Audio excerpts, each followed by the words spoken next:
So right now I want to move us to a very distinguished guest who will introduce our speaker tonight. Reverend Dr. Beverly Goins is a member of our Ecumenism Committee in the Washington Theological Consortium.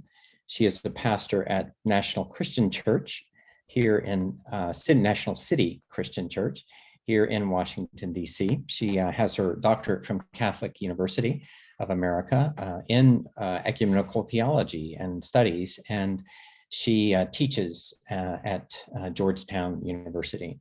So Beverly, we are delighted that you're with us tonight to introduce our speaker. Thank you. It is indeed an honor for me to introduce Reverend Dr. Angelique Walker-Smith. Reverend Dr. Angelique Walker-Smith is the Senior Associate for Pan-African and Orthodox Faith Engagement at Bread for the World in Washington, D.C. And she brings extensive global, national, and local ecumenical, she brings extensive global, national, and local experience as a faith and public engagement thought leader, journalist, speaker, broadcaster, scholar, preacher, and author. In addition to what is listed in your program, Dr. Walker-Smith is a member of the Global Ecumenical Governance Committee of the World Council of Churches, and she was recently in Switzerland planning the upcoming World Council of Churches World Assembly in Germany. This past November, I was fortunate to be a part of the Pan-African Women of Faith Pan-African Women's Ecumenical Empowerment Conference that was led by Dr. Walker-Smith.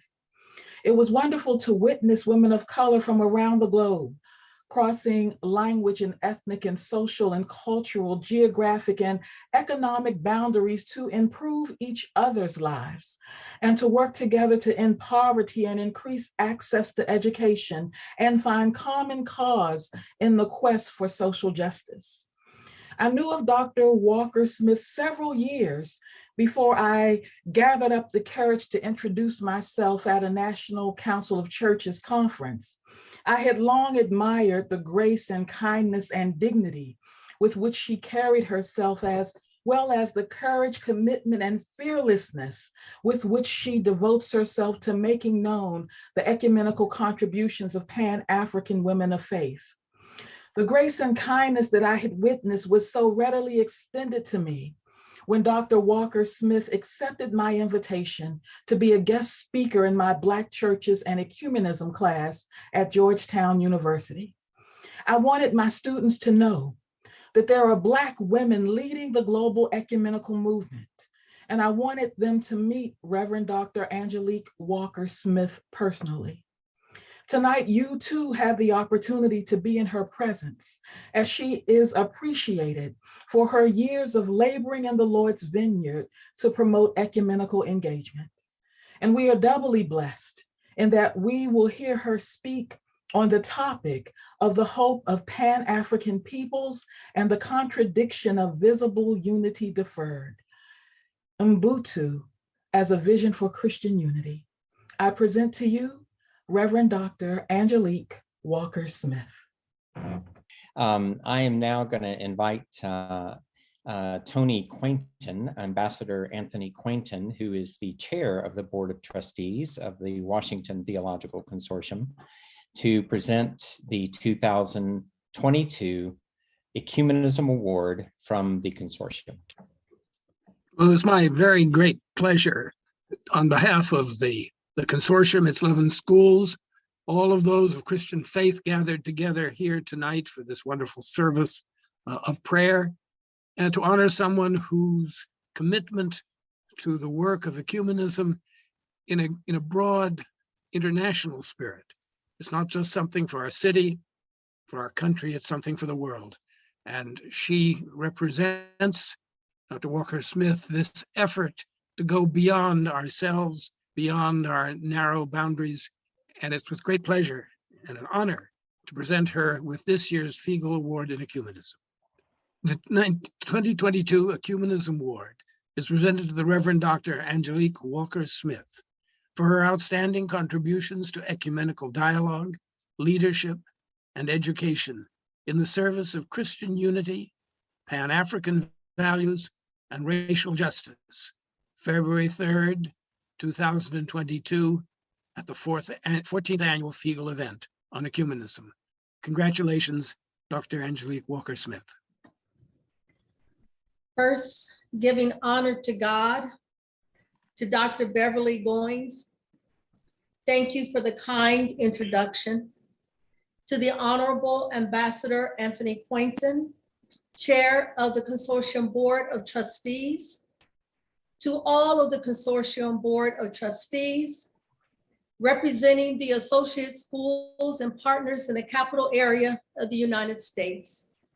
To the Consortium Student Board, and to Dr. Larry Goldman, the Consortium Executive Director, who I thank for your kind regard of working together carefully in preparation for this evening, and the rest of the Consortium staff team. To Mr. Jack Figel, for your ecumenical vision and your support. And those who were responsible for this ecumenical award and Figel lecture this evening, thank you for the kind and generous award recognition and the invitation to speak. I am truly honored and humbled to have been selected for this occasion. To my beloved family, some who are with me today in this place of the historic Beulah Baptist Church in Alexandria, Virginia, adjacent to the US Capitol in Washington, DC, a church founded by formerly enslaved Africans and people of African descent. To my national church home, the historic National Black Church known as the National Baptist Convention, USA Incorporated, and my president, the Reverend Dr. Jerry Young. To our ancestors who have preceded us in the season of Black History Month that should be celebrated and taught 365 days of the year. To our indigenous brothers and sisters, the powerful Powhatan Confederacy who went before us in this sacred place in Alexandria, Virginia, we honor you and we call your name. To my own personal indigenous family legacy of the Muskogee Nation in the rural areas of the Black Belt in Alabama, and my beloved family legacy as a descendant of Mother Africa. To all of you, many who are my local, national, and global church and ecumenical sojourners, past and present, who have not found it robbery to be here this evening. It is indeed a privilege and honor to follow an impressive list of awardees that include persons who have been my mentors and dear colleagues in my earliest ecumenical formation and later in my work. I thank all of you, and I thank God for you. I invite your consideration now of the following theme, announced in advance of this presentation and also reintroduced by Dr. Goins. The theme of the hope of Pan-African peoples and the contradiction of visible unity deferred. Ubuntu as a vision for Christian unity. Given this moment in time, I offer this theme especially considering the recent passing of mentors and friends, Archbishop Desmond Tutu, the Reverend Dr. Henry Mitchell, the Reverend Dr. Rena Karifa Smart, Professor Marianne Palacios Van Huffel, the Reverend Robina Winbush, the Reverend Dr. Harry Blake, Mr. Timothy Moore, and as always, since my birth, my beloved parents, eternal, the Reverend Roosevelt Victoria Walker and the Reverend Geneva Willis Walker, all whose teachings and legacies have and continue to greatly influence my calling and my vocation. Dear sisters and brothers, in 1951, Langston Hughes, the great poet of African descent from Harlem, New York, shared these words in the following poem. It was called A Dream Deferred. What happens to a dream deferred? Does it dry up like a raisin in the sun? Or fester like a sore and then run? Or does it stink like rotten meat? Or crust and sugar over like a syrupy sweet? No, maybe it just sags like a heavy load. Or does it explode? In 2018, I was tasked with the work of completing an ecumenical devotional publication that sought to couple the links between 10 landmark US policies and practices that further detail the context of the injuries and harms that may have triggered Mr. Hughes's eloquent reflection of dreams deferred by people of Africa and of African descent. On the other hand, this ecumenical contribution also cited the devotional hopes of Pan-African peoples. This publication was a project of mine at the place where I have found ecumenical space and hospitality to serve my calling since 2014, Bread for the World in Washington, DC. I thank them now for inviting me to serve. The Pan-African Ecumenical Devotional was and is called Lament and Hope, a Pan-African devotional guide commemorating the 2019 quadcentennial of the Fourth Transatlantic Voyage of enslaved African peoples to Jamestown, Virginia in the United States.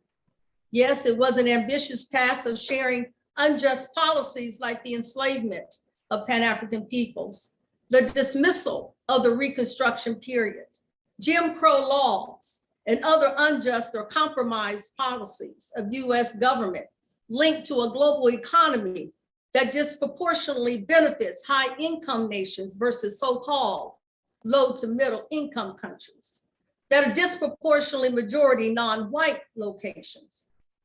Indeed, exposing the root causes of the related history and structural and institutional obstacles of why people of Africa and of African descent continue to be disproportionately affected by such maladies as hunger and poverty, deep wealth and income disparities, and hierarchical racial ethnic divides today and historically. But to also ensure that it was balanced by the hope and the resilience and the resistance and the self-determination of Pan-African peoples, many who not only share values and virtues of faith, but for the purposes of this presentation's principles of Ubuntu. It was written in partnership with writers from Africa and people of African descent outside of Africa. Like the poem of Mr. Hughes or this ecumenical devotional or any of the many other great works of Pan-African peoples, the tension between the hopes and the dreams of Pan-African people that have been painfully assaulted and injured by the contradiction of a visible unity denied, but I'm arguing tonight, deferred.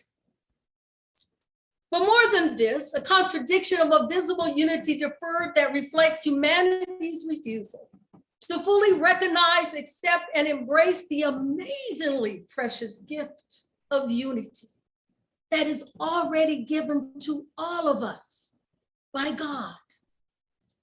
This gift that Jesus prayed that we would accept in the gospel according to St. John. A text foundational to the ecumenical vision of oneness for the ecumenic, meaning all of God's inhabited earth. A text we know only too well in the ecumenical fellowship, John 17:21. I pray that they will all be one. Just as you and I are one, as you and I are in me, Father, and I am in you. And may they be in us so that the world what? Will believe you sent me.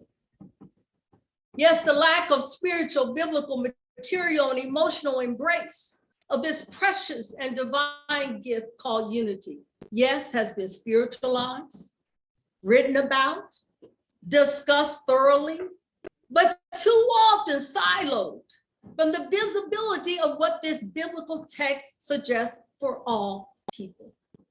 Yes, the embodiment of the text and many of the eloquent theological and literary contributions, the historic siblings of faith and order and life and work since the beginning of the last century must be reconciled in visible actions of unity.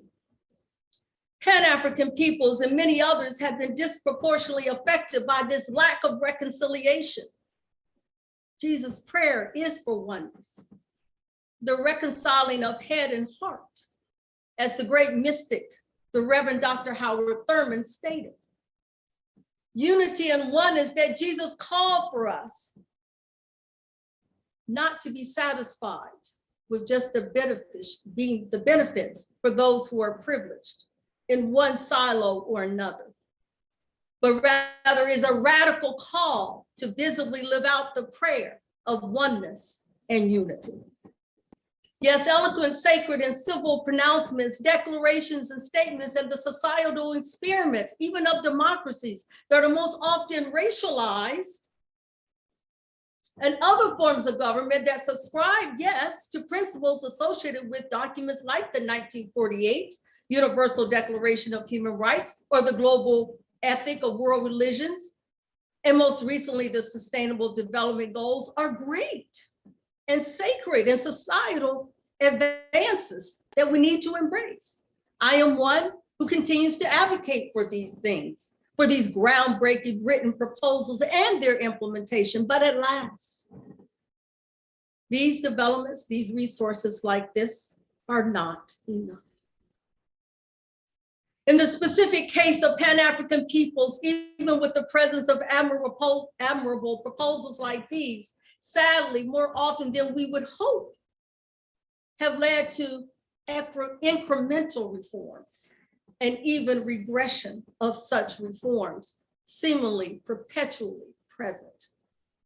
Yes, the current debates on voting rights for all within the states in the United States and at the federal level is one of our most recent examples of this. A societal question that is also an ethical question of human dignity and human rights.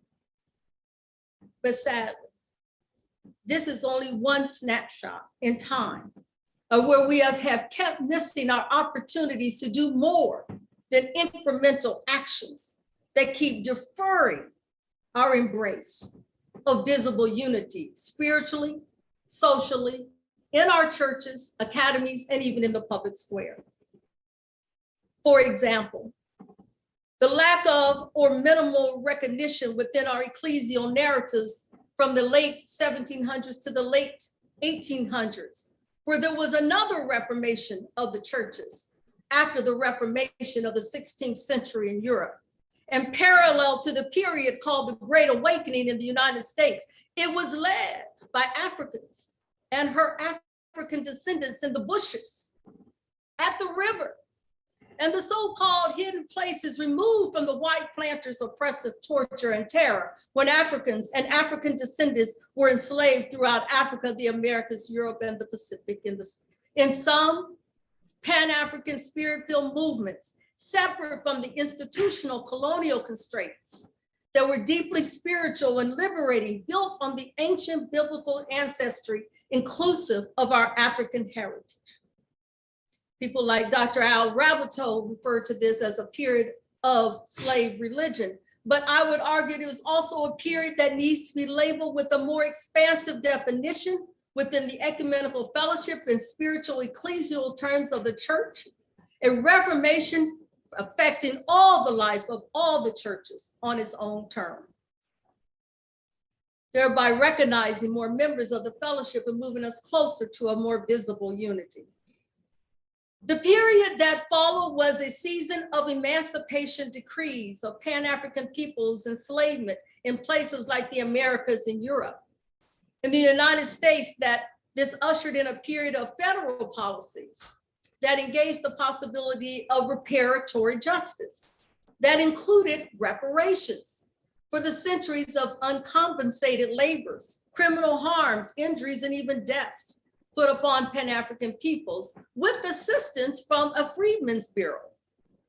But in the end, such a season was denied and reparations were given to the former white enslavers, many who were members of churches in the ecumenical fellowship who managed to develop new and enforced policies and practices of sharecropping and terror known as Jim Crow laws in both the North and the South in the United States.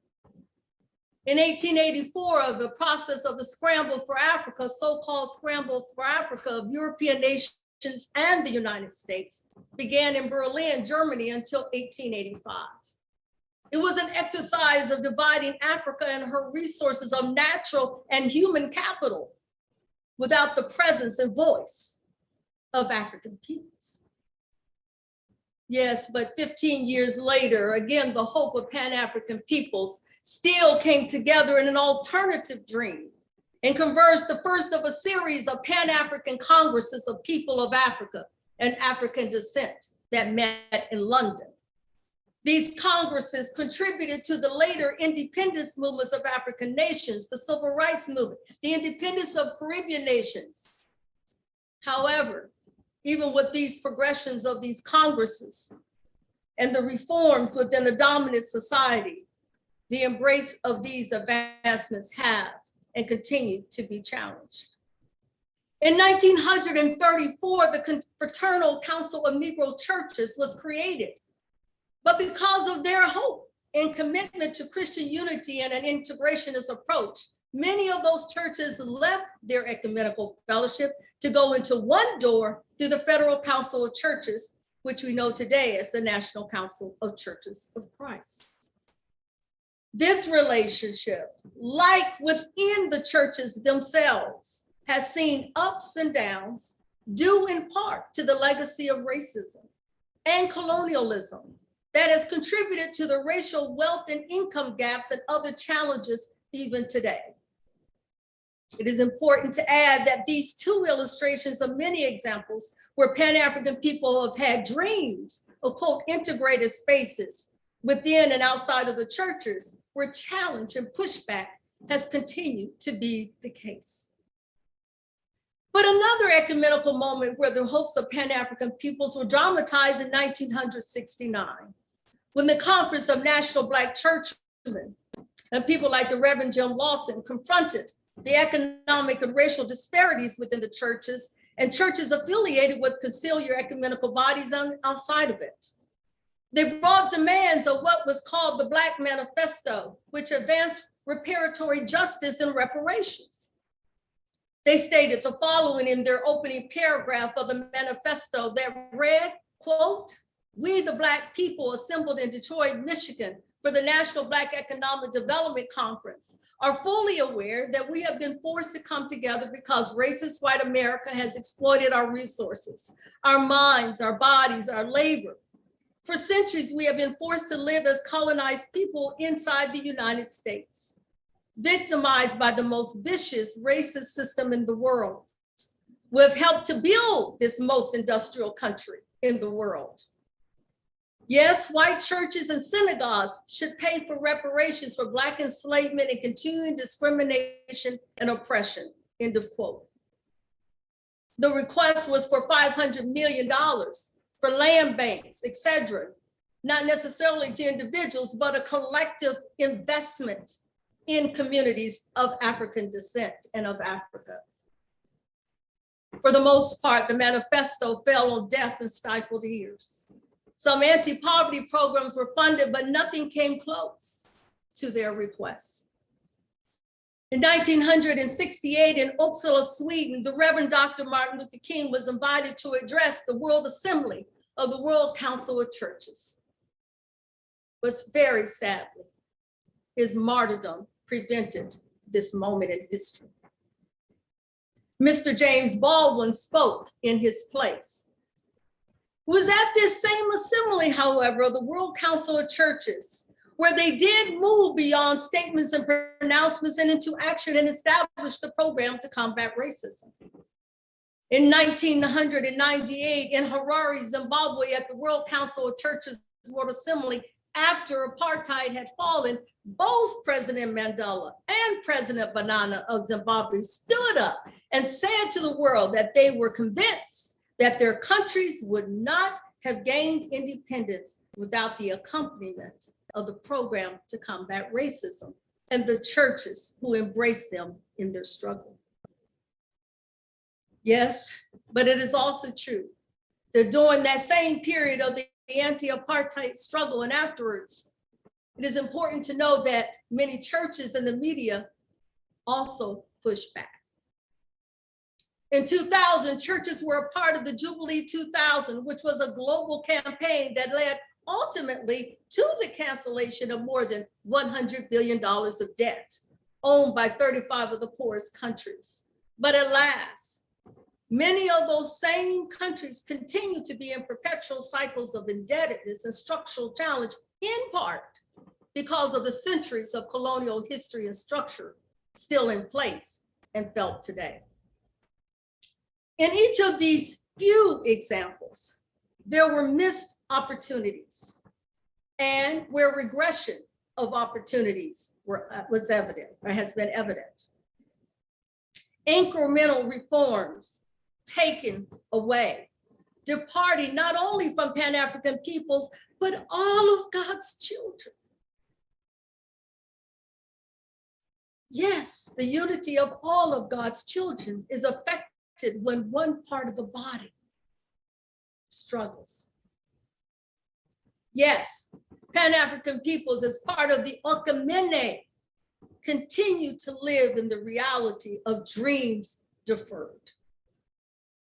Indeed, these moments led by the resilience, the resistance and self-determination of Pan-African peoples' hopes have been and continue to be, even in this season of the globalized Black Lives Matter moment, challenged. Contrary to the popular narrative of such interpretive and popularized proposals that suggest that Pan-African peoples seek to tear down and break down democratic and universal principles of freedoms in these instances. Well, the history of Pan-African peoples shows evidence of this not being the case. Such proposals deserve scrutiny, as the highlights of the ecumenical history that I've shared briefly demonstrate. Indeed, Pan-African people's desire for freedom, liberation, racial and gender equity, balance, authentic love, and mutually shared power within the churches and outside of the churches is biblical,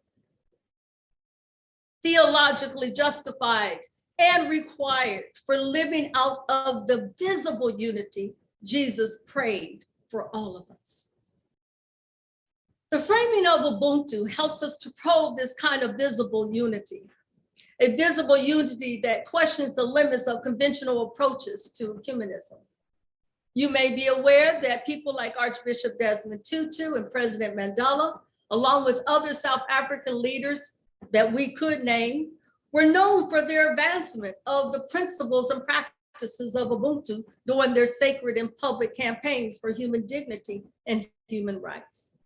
Now, to be clear, Ubuntu is not the end-all answer, and it has its own complexities worthy of much more reflection, and time will not certainly allow for me to probe that in this moment. But in this moment, I would like to highlight elements that may be helpful, that may be considered, that actually give some support to how we might move forward. Proposals that actually are a bit different from Western societies. First and foremost, Ubuntu justice values believes in the repair of relationships. It emphasizes these elements in that goal of repairing. The element of deterrence, which can be done socially, physically, economically, or spiritually. The element of returning and replacement, meaning bringing back what has been stolen and replacing it or compensating together for the whole. The element of apology, forgiveness, and reconciliation, moving toward restoration after the other two elements have been met. Families at times, community are involved and in the process of justice. Ubuntu education uses the family, community, society, environment, and spirituality as sources of knowledge, but also as teaching and learning media. According to the philosophy, actions are right roughly insofar as they are a matter of living harmoniously with others or honoring communal relationships. Not so much just institutional fidelity, but communal relationships. One's goal is to become full person and also full community, genuine human beings where relationships have primary value. In some, Ubuntu is focused on the related connectedness that exists or should exist between people and a life-giving force that contributes to and helps makes these connections possible. In the Christian world, I would say Ubuntu then encourages the affirmation, the embrace, and even celebration of the life-giving force of God, the Creator, the power of the death and resurrection of Jesus the Christ, and the Holy Spirit that transcends our ordinary existence, but not at the expense of our lessening and even devaluing this force in real time with real people, and especially those who have not had their entitled opportunity in community as God's creation to balance material existence with what may be their powerful spirituality that may exist but has not been fully appreciated. Yes, a force that makes these connections even possible in ways that stretches our imagination of what is possible. The concept of Ubuntu not only moves us toward the virtues of love and sharing between the diversity of persons and peoples, but within the creation itself. Yes, in the end, the truth is we cannot be the we are in the Ubuntu mantra until we have a full reckoning with the question of who am I? This means personally, collectively, institutionally, historically, and otherwise. I would like to conclude this lecture with good news about signs of hope that I believe are new beginnings, and for some, possibly a fuller engagement of asking the question of who am I and who are we? That helps us to move closer to a visible unity that is less contradictory to the grace of unity from God. Signs of hope with and for Pan-African people, and thereby not only for Pan-African peoples, but for all of us. Some signs that exhibit some lessons learned from the past, or at least hospitable to these learnings. One, I'm glad to see the rewriting of the narratives by Pan-African peoples and many peoples who have been excluded or at best marginalized from the dominant culture's popular narratives that too often do not reflect these voices. This renewed investigation of who we are, considering the deficits of even educational processes that do not encourage this reflection. Number two, I'm glad to see a revisitation of moral discernment in the public square, located in Faith and Order, in the Faith and Order Commission of the World Council of Churches that includes World Council of Churches members and ecumenical partners like the Vatican, in a new book series called Churches and Moral Discernment, facilitating dialogue to build koinonia. That is the harvest of fruits of study process in community that began in 2015. As recent as last month, a revisionist ecumenical history debuted addressing the desire, our desire for Christian unity was presented. The book series is entitled A History of the Desire for Christian Unity, Volume 1, Dawn of Ecumenism, the first of 3 volumes in the history of ecumenism. Father Eon Salka, the General Secretary of the World Council of Churches, states the following about the introduction by the director of the project, Professor Alberto Maloney. Professor Maloney underlines that this history should not be understood as an institutional history, neither as a history of an institution, nor a history produced by an institution. Rather, it should be viewed as a glimpse of the many ways from the 19th to the mid-20th centuries in which women and men have manifested the desire for unity in their lives, but not only in their lives, but as witness in community, in the public. In other words, the heart and the engagement. Recently, I was honored to moderate a webinar on a new book's debut called Sharing in Service, Bible, Mission, and Receptive Ecumenism, a co-production of the Christian Council of Sweden and the Swedish Mission Council in partnership with the Commission on Mission and Evangelism of the Royal Council of Churches, considering receptive ecumenism that also moves closer to a relational approach discussed earlier in this presentation and a key principle of Ubuntu. The Act Now to End Racism initiative of the National Council of Churches that urges the National Council and its members and partners to awaken to the many manifestations of white supremacy and racism, especially in the church, to confront the need for change and to work to transform church and society into a reflection of the inclusive and equitable reign of God. The visit at number 5, the visit and critical reflection of Christian churches together of national faith leaders who sojourned with the leadership of Faith and Community in 2020 in Montgomery, Alabama, and critically reflected on racism historically and now. Yes, Montgomery, Alabama, a place where the White House of the Confederacy still stands adjacent to the present day State House, and just down the street from the Dexter Avenue Baptist Church, where the Reverend Dr. Martin Luther King pastored during the historic faith-based civil rights movement led by Pan-African peoples. Yes, signs of hope of a more visible unity is showing more possibility with the inclusion of younger and older voices in local communities, rising up against the horror of violence and police brutality, mothers' rights, genders' rights, and the crackdown on democratic principles, including the fight for voting rights.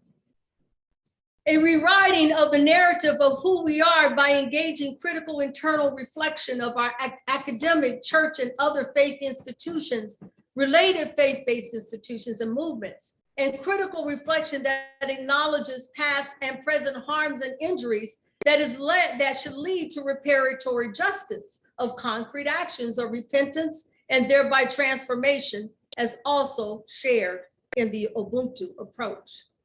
Yes, it is encouraging to see academic institutions like my alma mater, Princeton Theological Seminary, and members of the Washington Theological Consortium, like Virginia Theological Seminary, for example, engaged in practices and processes that can lead to a more visible unity that does not contradict the grace of the unity that is given unto us. This, in addition to and with appreciation for our honorable regard for 2 other members of the consortium that have from the beginning historically embraced the dignity and human rights of Pan-African peoples, the historically Black colleges and universities of the School of Divinity at Howard University and the Samuel D. Proctor School of Theology at the Virginia Union University, who from their very beginning have embraced Pan-African peoples. Our HBCUs, many founded with Pan-African churches, can be a resource and potential partner in this journey of rediscovering who I am and who we are. Yes, predominantly white institutions may benefit from the learnings of HBCUs that have been pioneering this cry for more visible unity for years. But sadly, here I must pause. Sadly, we know that in recent days, HBCUs have been under careful watch for bomb threats. As recent as yesterday and today, some of us were summoned into emergency conversations with a network of faith leaders, particularly of African descent, regarding this. Sadly, another attempt to assault Pan-African leadership, educational process, and regression relative to the visible unity that we seek, that includes Pan-African people. Yes, we need a mass movement, not only of historic auditing and verbal words of solidarity in the academies and in the churches, but a full engagement in the development and engagement of praxis and a strategic direction. Always asking the question, what real and tangible structural and sustainable actions will we make once the critical and necessary scholarly and operational reflection of values and methodologies have been carefully reviewed?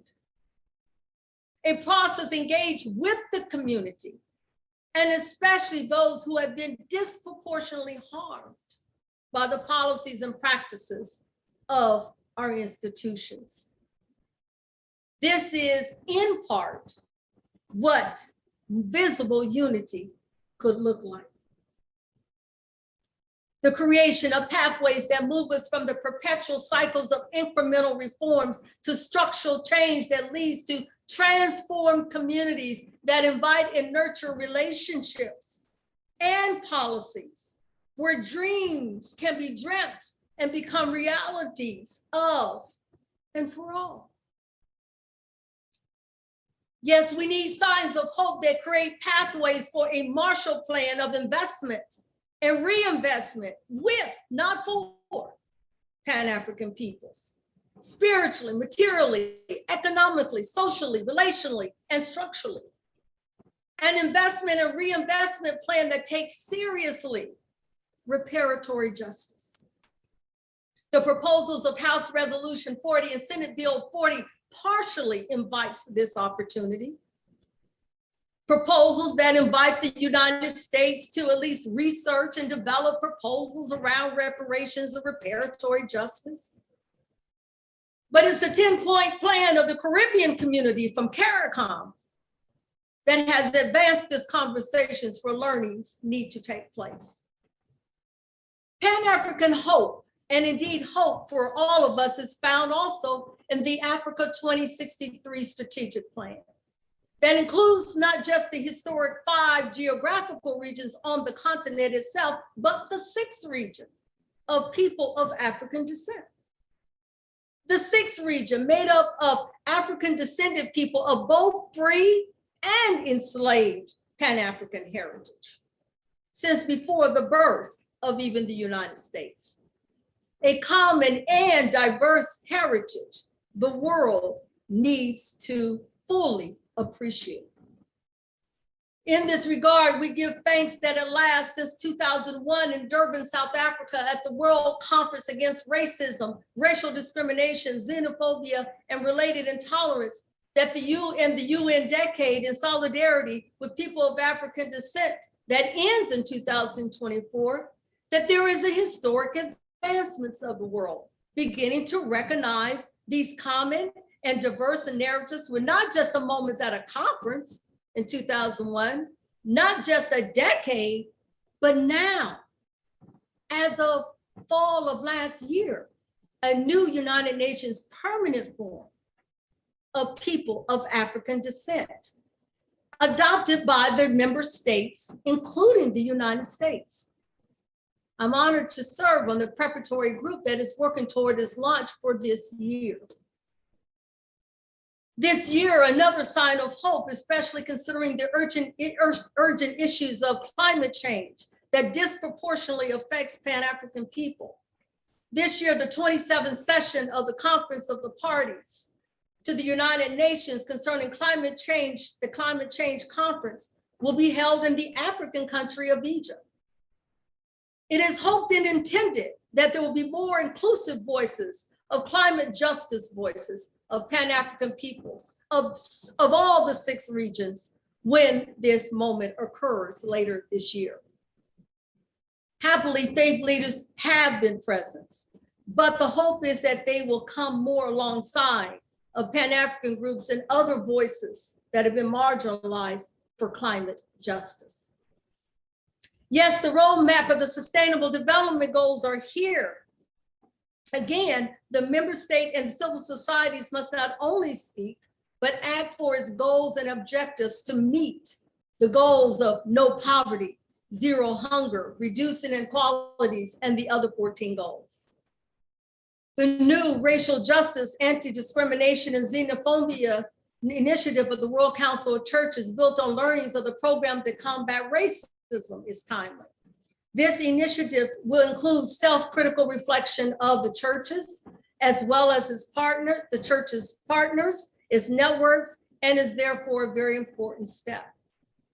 The churches and partners are requested to see the values of not just supporting charitable responses, but to increase resources and relationships with people groups and movements where change at the local levels can be felt and led.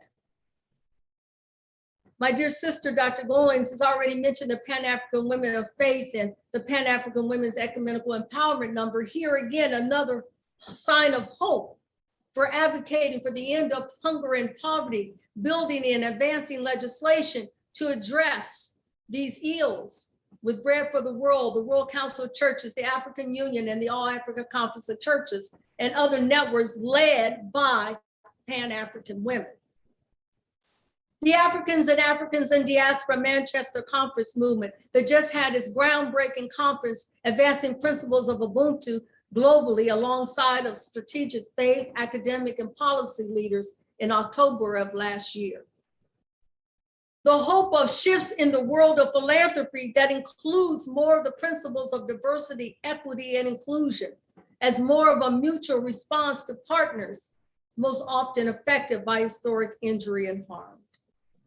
And yes, the renewed presentation of the history of 1619 by people like Nicole Hannah Johnson that was introduced many years ago by people like Dr. Lerone Bennett, who wrote the book Before the Mayflower in 1962, that was marginalized by many, but now in his new presentation, given the 400 years commemoration in 2019, may have a chance to gain more traction.